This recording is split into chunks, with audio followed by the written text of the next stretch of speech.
What do a French painting and an American statue have in common? How did a woman with a flag and a gun inspire a woman with a torch and a crown? And what does liberty mean to different people and cultures? In this video, I'm going to reveal the surprising connection between two of the most famous artworks in history: Liberty Leading the People and the Statue of Liberty. Before we dive into the painting, let's take a look at the historical context that led to the creation of the statue. In 1830, France was ruled by King Charles, a conservative monarch who wanted to restore the absolute power of the crown and the privileges of the nobility and the clergy. He also imposed censorship and restricted voting rights, which provoked many people who wanted more liberty and equality.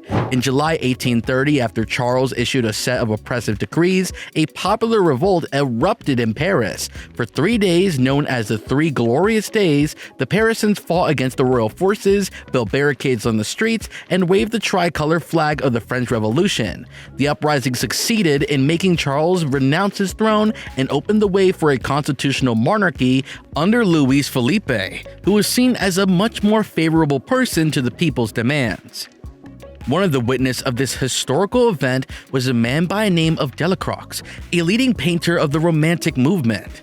Delacroix was inspired by the courage and patriotism of the revolutionaries and decided to create a painting that would celebrate their victory and honor their sacrifice. He wrote in a letter to his brother in October 1830 that said, "My bad mood is vanishing thanks to hard work.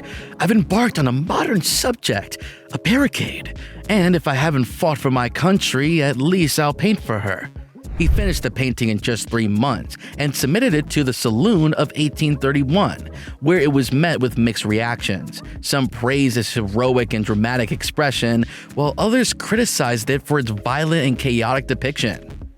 The painting showed a scene from the final day of the uprising when the people of Paris stormed the royal palace. In the center of the composition stands a woman who represents liberty, leading the people forward over a pile of corpses and debris. She is dressed in a simple yellow dress that falls over her shoulder, revealing her bare breast. She wears a red cap, a symbol of freedom since ancient times and especially during the French Revolution. She also holds a musket and a bayonet on one hand and raises the tricolor flag in the other, as if inviting the viewer to join her in the fight for liberty. She has a determined and confident expression on her face, contrasting with fear and pain of some of the other figures around her. Behind Liberty are various characters who symbolize different social classes and backgrounds who are united by a common cause. On her right is a young man wearing a top hat and a long coat who represents the Bolognese or middle class. He holds a pistol in each hand and looks eagerly at Liberty. On her left is a student from a very elite engineering school who wears a distinctive bicorn hat and carries a rifle. He also looks at Liberty with admiration and respect. Behind them are other men armed with swords, daggers, axes, or rifles, some wearing uniforms and others wearing civilian clothes. They include workers, peasants, soldiers, and even children. They all follow Liberty's example and direction, forming a diagonal line that leads to the smoke-filled background. In contrast to the bright colors of Liberty and her followers, the foreground is dark and somber, showing the grim reality of war and revolution. The dead bodies of men and horses lie on the ground, covered with blood and dirt. Some of them are seen wearing royalist uniforms or symbols, indicating that they were loyal to Charles and fought against the people. Others are dressed like ordinary citizens, suggesting that they were victims or martyrs of the uprising. Among them is a man who clutches a sword in his hand and wears a slash with the word "Liberté" on it, emphasizing the theme of the painting. The painting is full of references and contrasts that enhance its meaning and impact.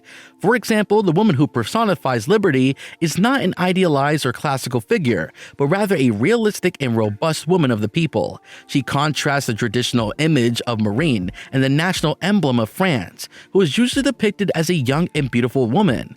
The artist wanted to show that liberty was not an abstract or distant concept, but rather a concrete and present reality that the people had to fight for and defend.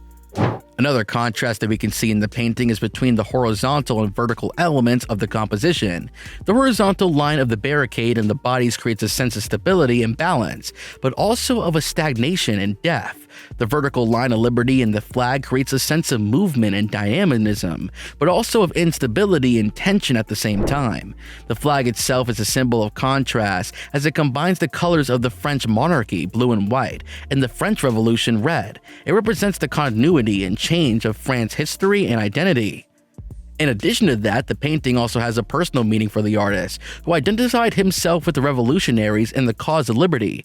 He portrayed himself as one of the people in the crowd dressed in a green coat and a black hat. His gaze is fixed on liberty, with a blend of admiration and affection, as if he had fallen in love with her. He also added his signature on the barrel of a gun, showing us that he was using his art as a weapon to fight against oppression and injustice.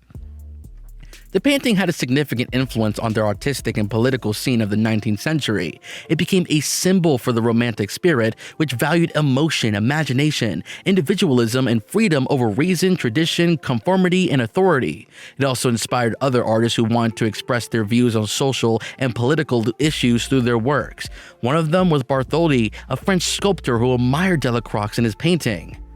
Bartholdi, who was commissioned to create a colossal statue that would be a gift from France to the United States to celebrate their friendship and their shared ideals of liberty and democracy.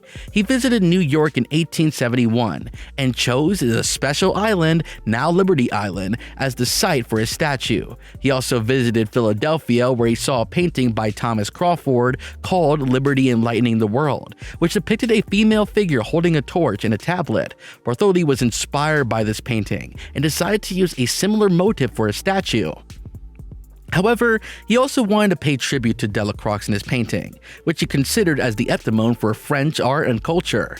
He based the face of the statue on his mother, Charlotte, who was passed away in 1865.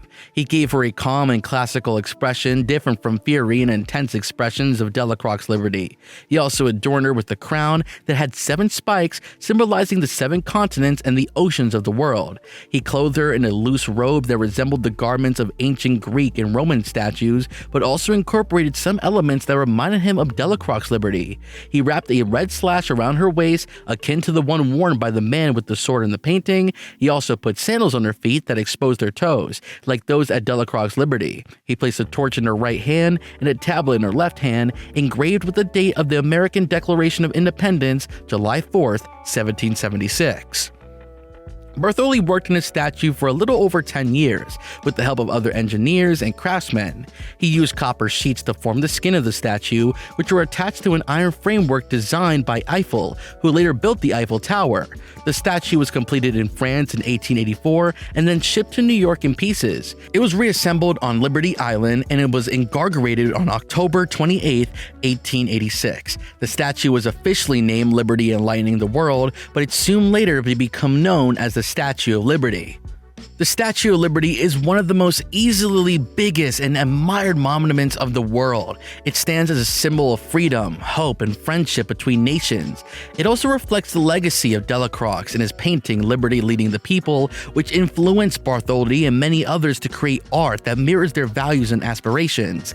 The statue is a testament to the power of art to inspire people and to shape history. Click on any of the 2 videos on the screen right now for more content.